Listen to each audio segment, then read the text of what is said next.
Is a catcher good at blocking pitches, and how would you know?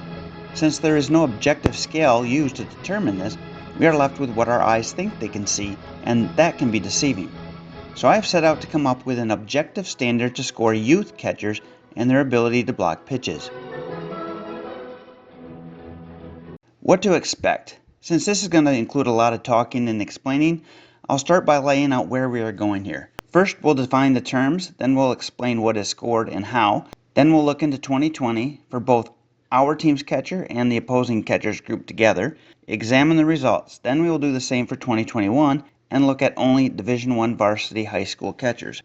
Finally, we'll end with some obvious problems and touch on how sabermetrics is trying to come up with an objective measure for Major League Baseball. Why should we even care?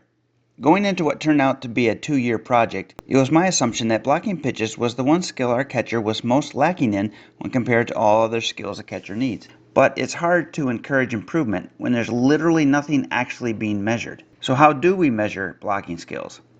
We first need to understand the terms.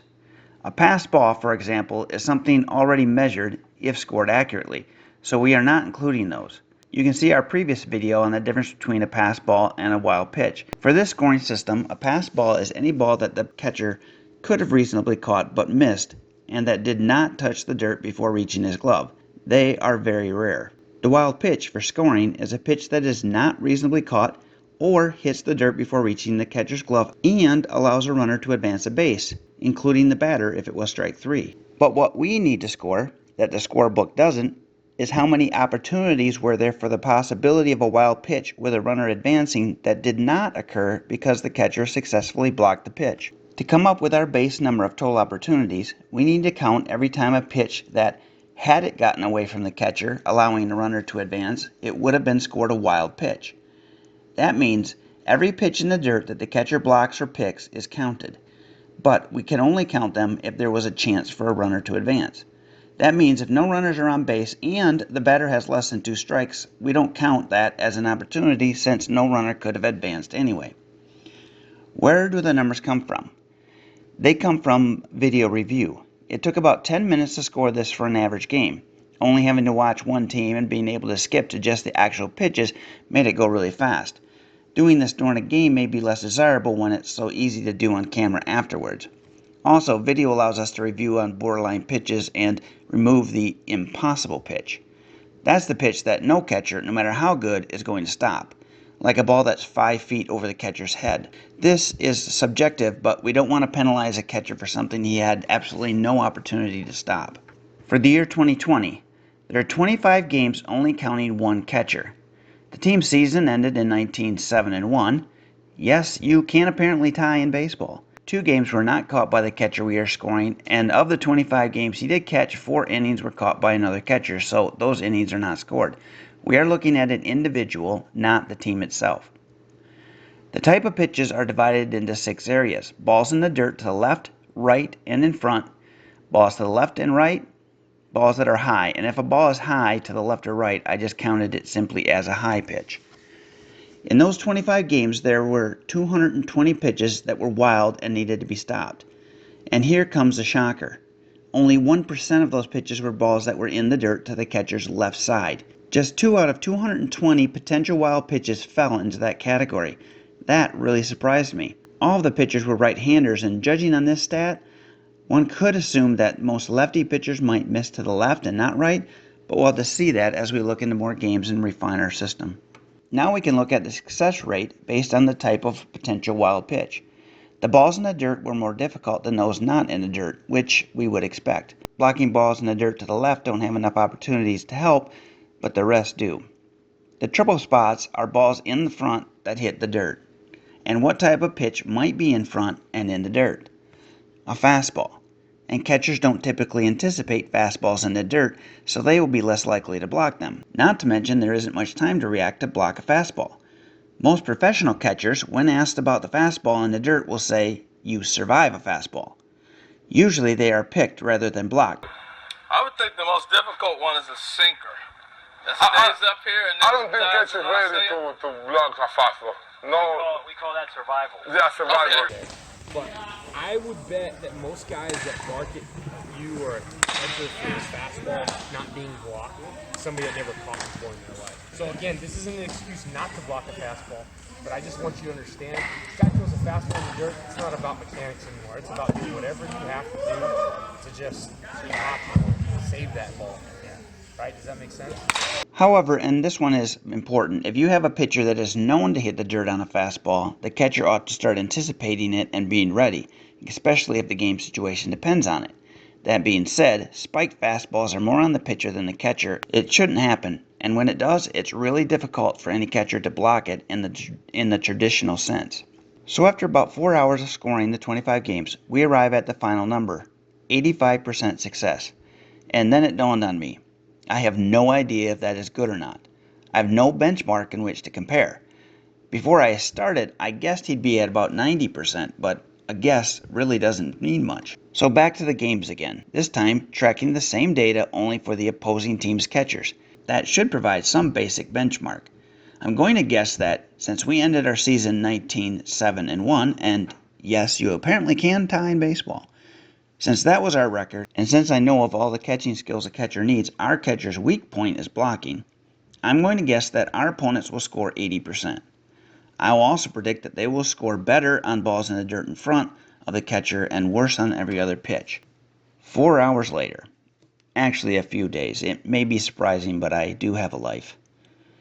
Definitely more surprises. First, apparently I don't predict things very well. The overall record of the opposing catcher was just 66%. And there were a few outliers of our opponents that did really well or really poorly, but most were fairly equal in skill.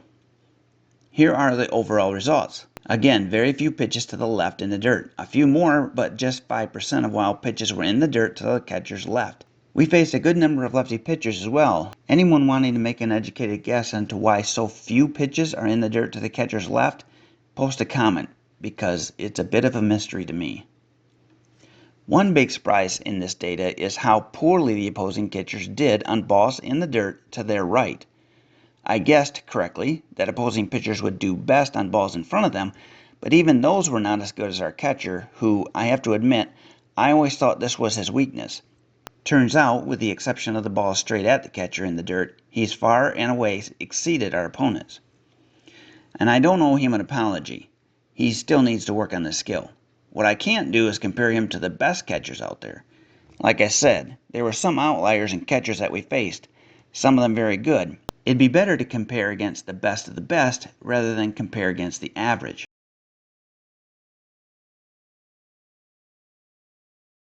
So that's where I left off for 2020. But since this video wasn't ever posted, I can now add 2021 and include just the Division I varsity high school catchers. Our catcher caught 20 full games in 2021 at the varsity level, thanks mostly to missing 2.5 weeks of the season due to the games were about 50-50 win-lose. I'm missing video for the opposing team on 2 games. In 1 game, the catcher was so poor that I didn't use his numbers. So 17 games of our opponent and 20 for our catcher. Here are the numbers for 2021, and you will see a huge improvement for our catcher. 91% overall is really good, and moving that number up just a single percentage requires flawless blocking for multiple games. Here are some points of interest. The opposing catchers were 72% successful on blocking, but notice the total opportunities. They needed to block just 4.5 times per game, compared to our catcher needing to block 8.8 times per game. In 2020, the opposing teams needed to block more often, but we also had more runners on base and their pitchers needed to throw more pitches. For 2021, the level of talent and total pitches was far more even. We still continue to see very little pitches to the catcher's left in the dirt. Our catcher improved greatly on pitches in the front, but largely that is due to the fact that he didn't have as many spiked fastballs as he did in 2020. So what can we take from all of this? The most obvious is that if you're going to practice blocking skills, focus on balls in the dirt to the catcher's right-hand side. We do want to be great on both sides, but you're going to see a lot more to the right.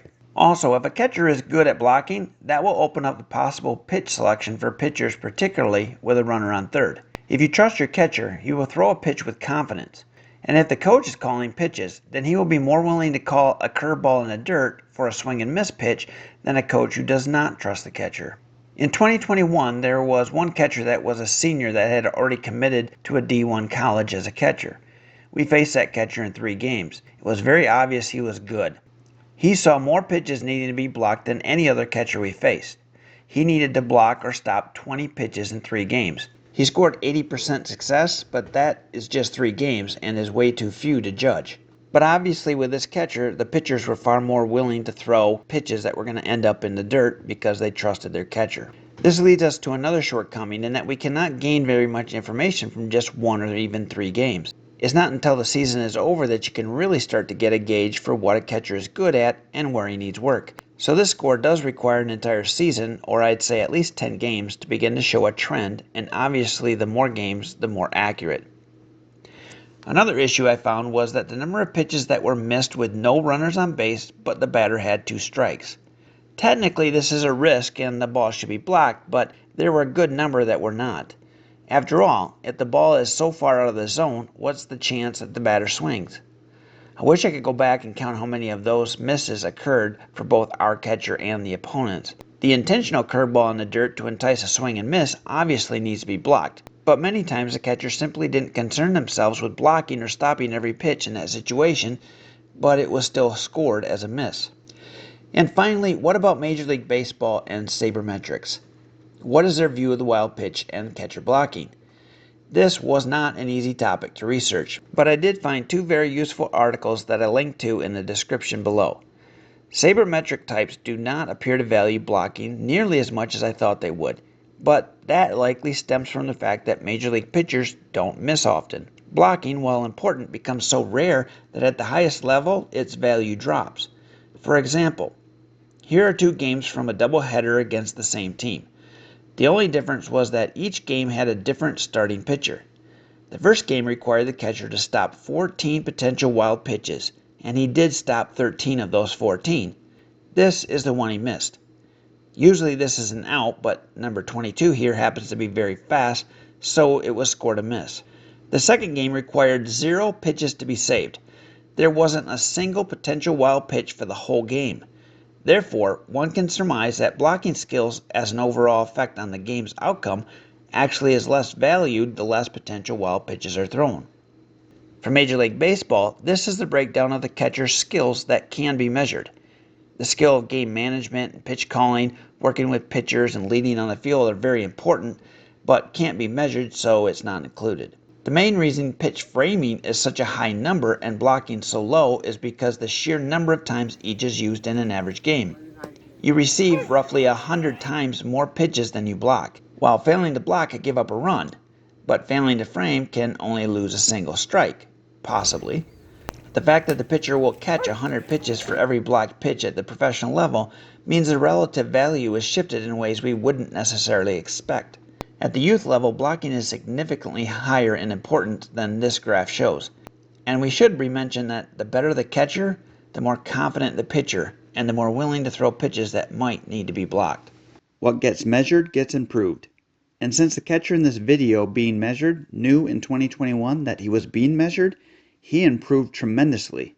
Certainly there was more to the improvement than simply knowing he was being measured, but that knowledge did create a good level of motivation. What are your thoughts on measuring blocking skills?